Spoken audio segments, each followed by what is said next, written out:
One day, Tom was in an accident and fell into a coma. As usual, when I went to visit, Yasmin, who claimed to be Tom's mistress, appeared and said, "I was given this letter by your daughter, Sophia. She asked me to read it in secret from Tom." Reading the letter made me pale. At the same time, I remembered all the terrible things Tom had done and said to me in the past. People who can afford to should pay.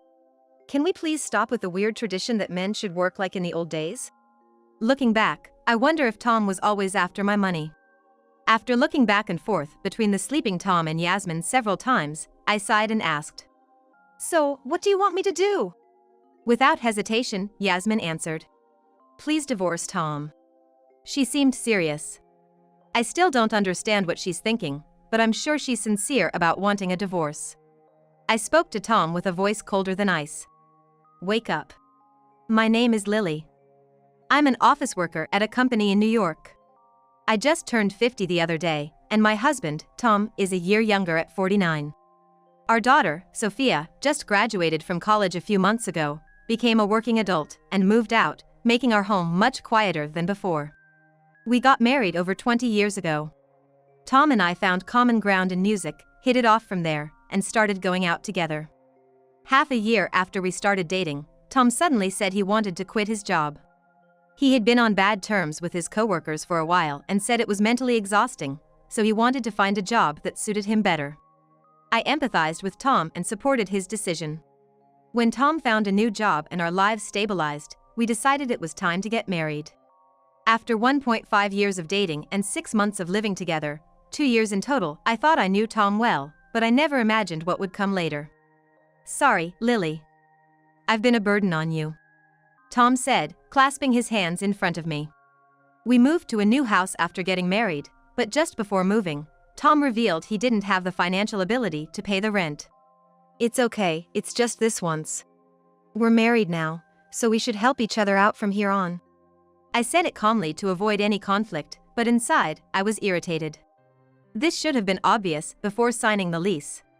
Yet, Tom relied on my income and kept silent until the last minute. As a compromise, we decided to each put $1,000 into savings every month and live off the rest. However, Tom frowned at this suggestion, saying, "I just changed jobs and don't have the extra money to save. $1,000 a month. It's not impossible, but my company doesn't offer many allowances, and it's mostly out of pocket. Maybe we can wait until things settle down?" I was speechless. These issues were hidden or intentionally obscured when we were living together. Seeing Tom's irresponsible nature firsthand made me want to sigh. "All right, then the car we were planning to buy, let's wait until your income stabilizes before you buy it." "Sure." So far, so good. I thought that in about 6 months, Tom would get used to his job and start to think about our household more. But even after 3 months, and then 6, Tom kept saying he wasn't ready because he hadn't adjusted to his job or wanted to think more about the car. His salary was low because he was a new employee, and he complained about his low take-home pay even with overtime. Yet, he often worked overtime almost every night, and when a new game came out, he didn't hesitate to spend nearly $2,000 on the game and the console. While claiming to be short on money, Tom's lavish spending raised my suspicions. When I confronted him, he said, "I believe investing in oneself is important. No matter how tough times are, not forgetting to reward myself is what made me who I am today." And with that, the conversation ended. Days like this continued, and a few months after our marriage, I felt ill at work and was told by my boss to go home early for my health. As I was about to park my car, I noticed an unfamiliar car in our parking spot. Wondering what to do, I contacted the property manager, and after checking the surveillance footage, it was clear the car belonged to a woman in her mid-20s. It seemed someone had invited her over and decided to save on visitor parking fees by using the open spot. For now, the manager unlocked an extra space for visitors, so I parked there and went home. As I fumbled with my keys at the door, I heard some noises inside.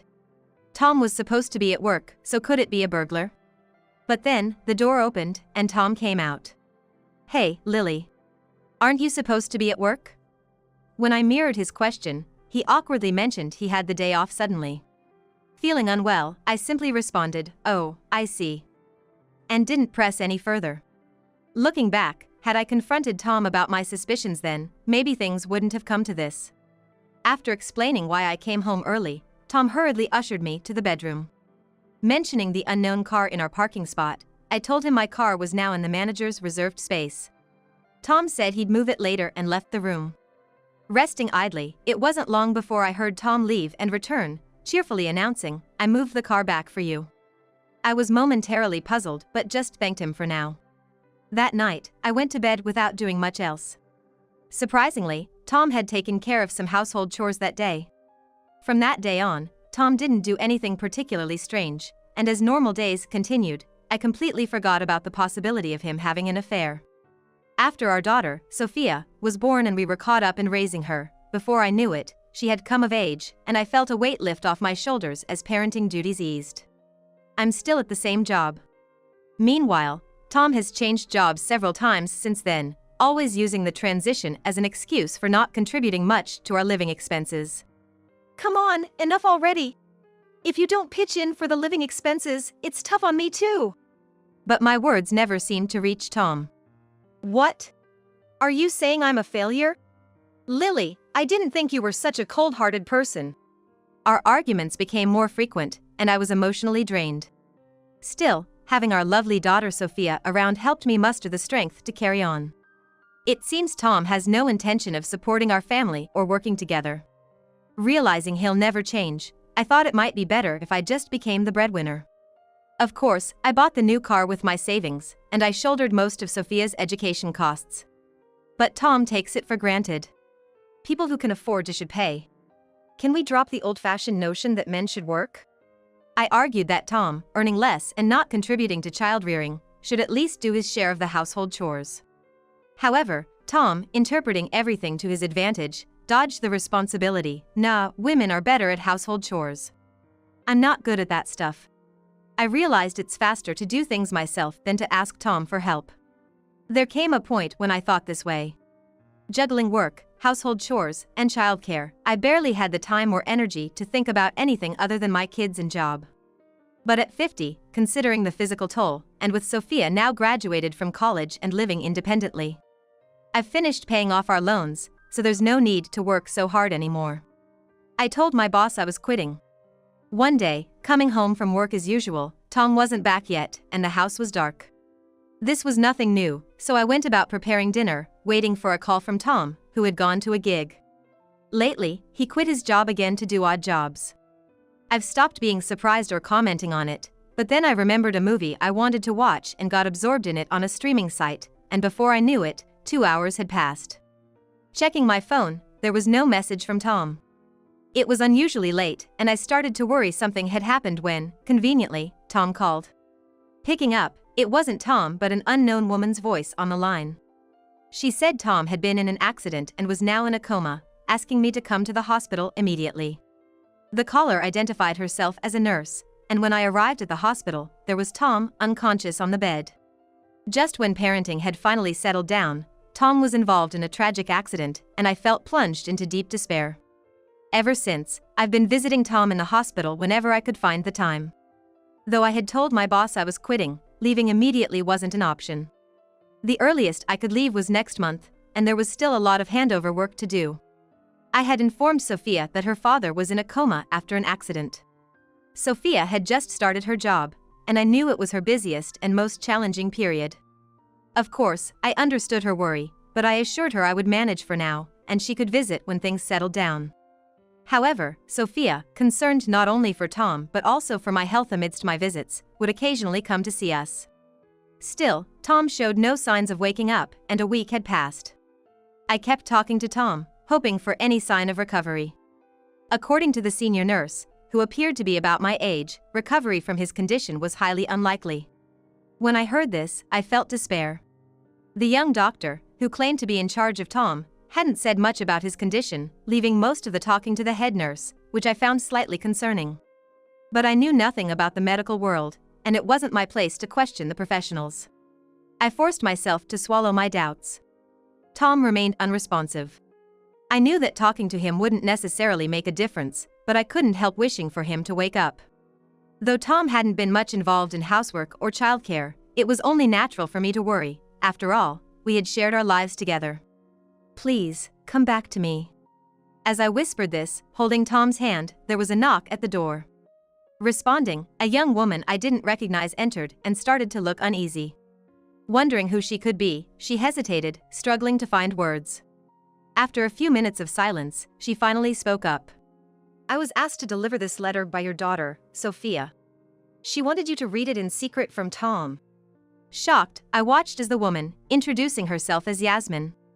Nice to meet you, I'm Yasmin. And slowly handed me the letter. I was puzzled why Sophia's name came up and why Yasmin had such a letter. And why did Yasmin know Tom, especially suggesting to read it in secret? Many questions began to flood my mind, but I took a deep breath to stay calm. Given Tom's coma, I figured it was okay to read the letter here. And as I unfolded it, I hastily began to undress Tom after finishing the short message. The shocking reality before me left me speechless and in despair. What is the meaning of this? At that moment, I thought I saw Tom's eyelids move slightly. Turning slowly towards Yasmin. Her expression was unreadable. Who exactly are you? I asked cautiously, to which Yasmin replied with an apologetic look. I'm Sophia's friend from high school. With everything happening so suddenly, it was hard to process, but Yasmin did indeed appear to be around Sophia's age. Pressing her about her relationship with Tom, she claimed to be his mistress. I've been struggling with when to tell you. But knowing you were in the picture, I thought I had no chance. Yet, I didn't want to live with regrets, so I came to tell you. I looked to the heavens. Overwhelmed by the bizarre situation of my daughter's friend revealing an affair with my husband, and herself bringing a letter from Sophia. After glancing between Tom and Yasmin several times, I sighed and asked. So, what do you want from me? Without hesitation, Yasmin answered. Please, divorce Tom. She seemed serious.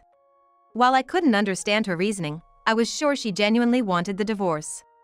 There were so many things I wanted to confront her about, but first, I needed to deal with Tom's situation. With a cold voice, I told Tom. Wake up. Tom remained unresponsive. But it was clear that this was nothing but an act. Never could I have imagined things turning out this way. Enough already. Losing my patience, I reached for Tom's neck as he lay pretending to be asleep, and he immediately jumped up. Damn, that's cold. Tom's loud voice filled the private room, creating an indescribable atmosphere. Oh, so you could recover from your coma easily.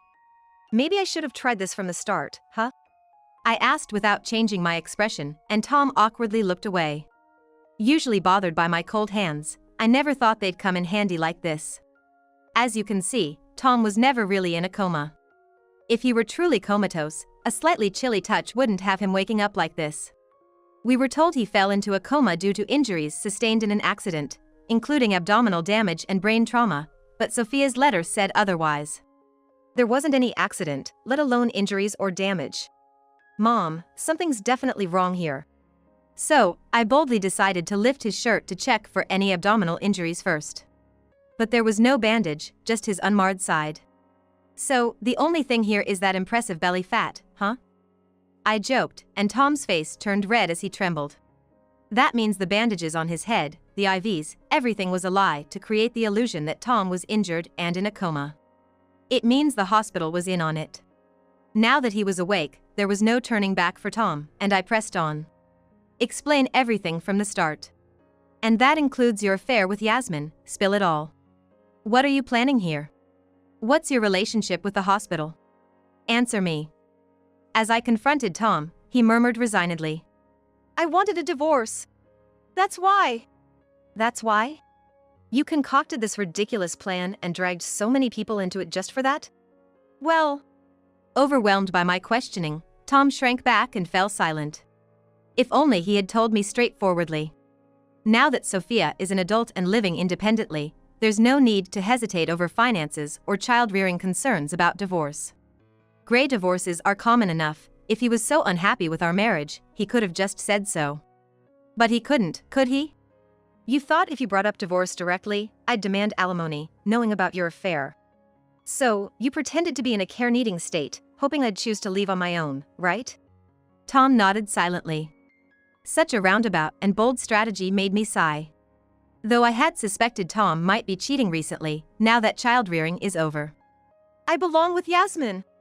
Sophia was an accident, but of course, she's my child, so I thought I'd endure until she was independent. But I've reached my limit. I didn't want to live with an old lady like you anymore. His blunt words made me dizzy, but I knew I couldn't show weakness. Does Yasmin agree? I asked, and after a moment of hesitation, Yasmin slowly nodded. Seeing their resolute determination, I realized resisting was futile. It made me wonder what the last 20+ years were for, leaving me feeling empty. Unperturbed by my feelings, Tom insisted on divorcing me to be with Yasmin and his family. Realizing there was no point in making excuses now that the truth was out, he seemed to accept his fate.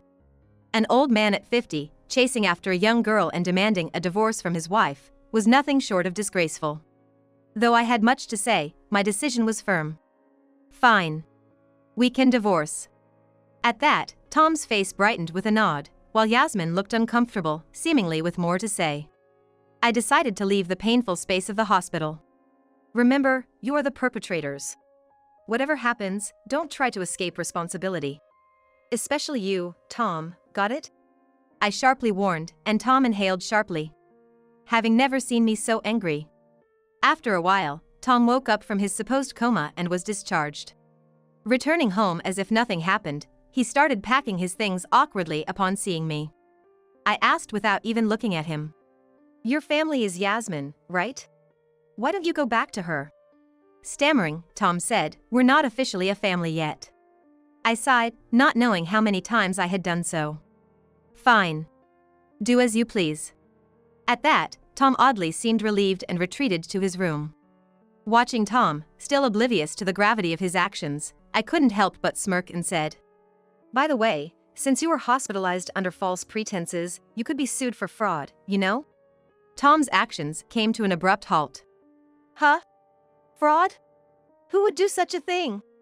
It seemed he truly hadn't realized. Sighing, I pulled out my insurance card from my wallet, but he still didn't get it. So, I broke it down for him. Who do you think is paying for your hospital stay? Huh? It's obviously me.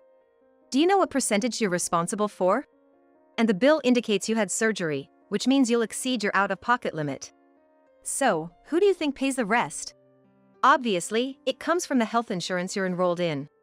After explaining, Tom pondered for a few minutes before turning pale as it dawned on him. Normally, there's nothing wrong with being hospitalized, but claiming for a fake illness and surgery, and then billing that the health insurance is clearly fraudulent. I informed him that if I reported this, he'd immediately be in trouble with the police. Tom, trembling and crying, begged, please, anything but that.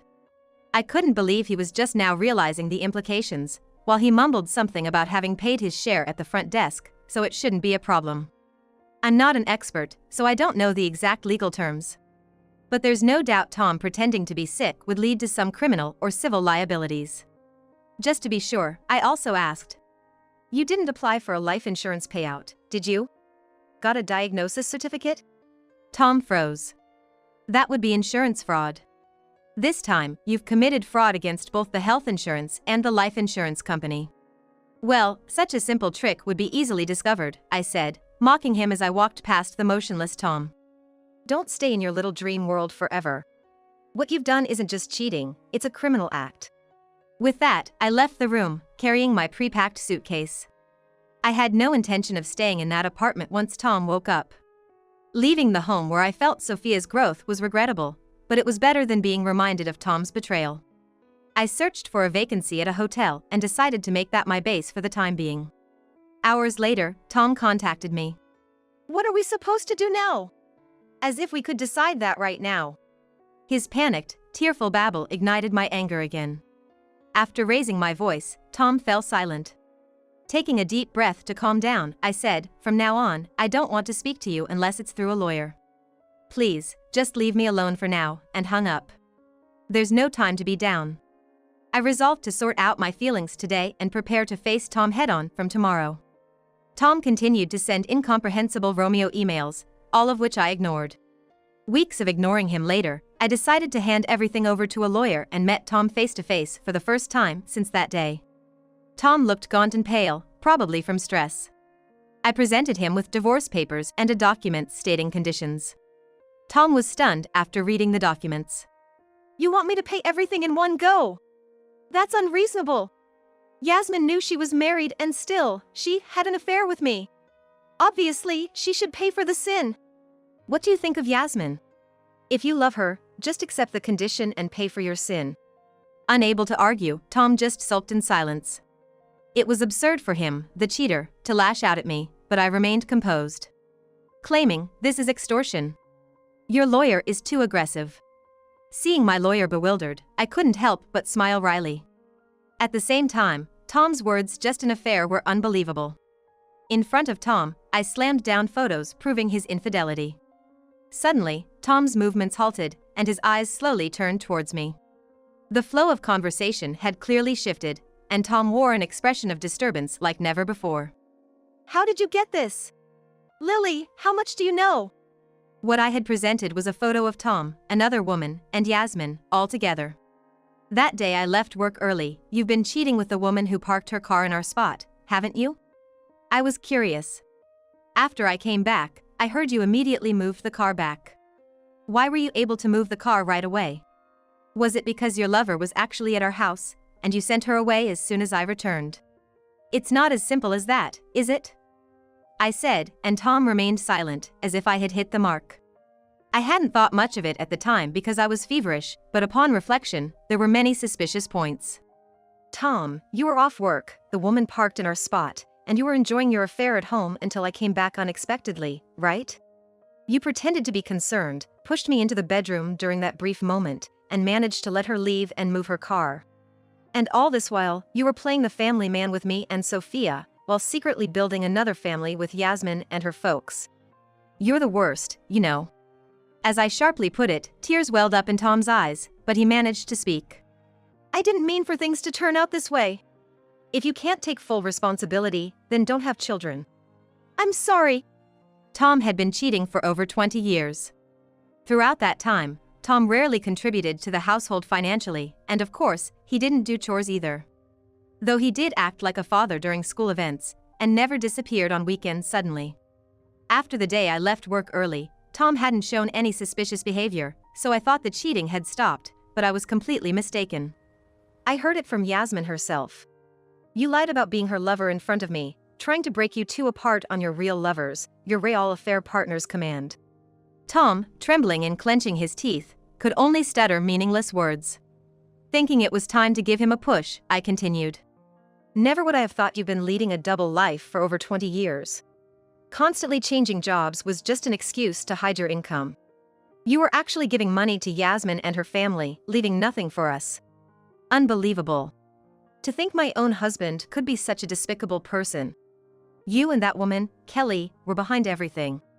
Suddenly, Tom stood up, then began to prostrate himself on the ground. Kelly was the head nurse who had informed me about Tom's condition. Back then, she was just a regular nurse without a boyfriend. She fell in love with Tom at first sight despite knowing he had a wife, me, and still engaged in a relationship with him. Yasmin was the result of that relationship. She was raised by Kelly, being told, "Your father is currently living tied to another woman. Once her child becomes an adult, he promised to become a family with us, so just endure until then." However, Yasmin was shocked to learn that her father was also Sophia's, her best friend's father, and couldn't bear to betray her friend, even under her mother's pressure. One day, Kelly, having graduated and started working as a nurse, told Yasmin about a terrifying plan. To get your father back, we'll make it seem like he's been in an accident and hospitalized. You, pretending to be transporting a patient, will sneak him into a private room. I've paid off the administrative staff and a trainee doctor. Then, pose as his lover and drive that vixen away. Once she finds out her husband is cheating with a woman her daughter's age, she'll back off. Despite following Kelly's orders, Yasmin also contacted Sophia, who, as it turned out, was a police officer. Though it was outside her jurisdiction, Sophia noticed something odd about her father's accident and started investigating on her own until she uncovered the truth. There was no accident involving my father, yet he's hospitalized. Yasmin, do you know something? Why is my father in your hospital? Unable to bear it anymore, Yasmin confessed everything, overwhelmed by the betrayal towards her best friend. Sophia, upon learning the truth, reprimanded Yasmin but calmly assessed that the root of all evil was Kelly and Tom. She immediately wanted to inform me, but at that moment, Yasmin said, "I want to take responsibility for my actions." With Kelly keeping a close watch in the hospital, speaking carelessly wasn't an option.